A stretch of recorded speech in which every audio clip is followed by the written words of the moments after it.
This modern world of science and invention is of particular interest to women, for the lives of women have been more affected by its new horizons than those of any other group.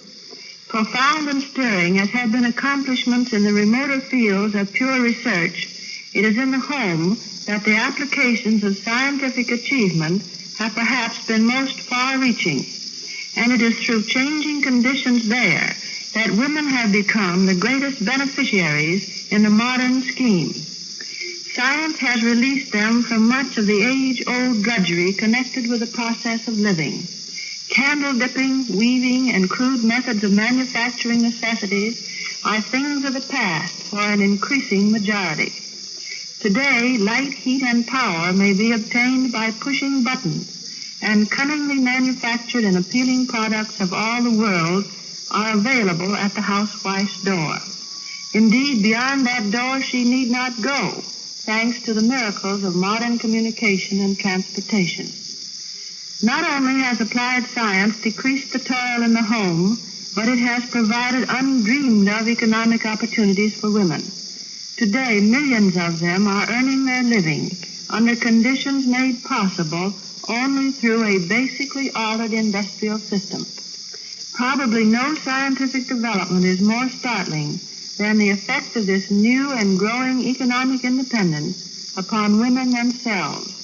When the history of our times is written, it must record as supremely significant the physical, psychic, and social changes women have undergone in these exciting decades. The impetus of the sociological evolution of the last half-century should be largely credited to those who have toiled in laboratories and those who have translated into practical use the fruits of such labors. Among all the marvels of modern invention, that with which I am most concerned is, of course, air transportation. Flying is perhaps the most dramatic of recent scientific attainments. In the brief span of 30-odd years, the world has seen an inventor's dream, first materialized by the Wright brothers at Kitty Hawk, become an everyday actuality. Perhaps I'm prejudiced, but to me it seems that no other phase of modern progress contrives to maintain such a brimming measure of romance and beauty coupled with utility as does aviation. Within itself, this industry embraces many of those scientific accomplishments which yesterday seemed fantastic impossibilities.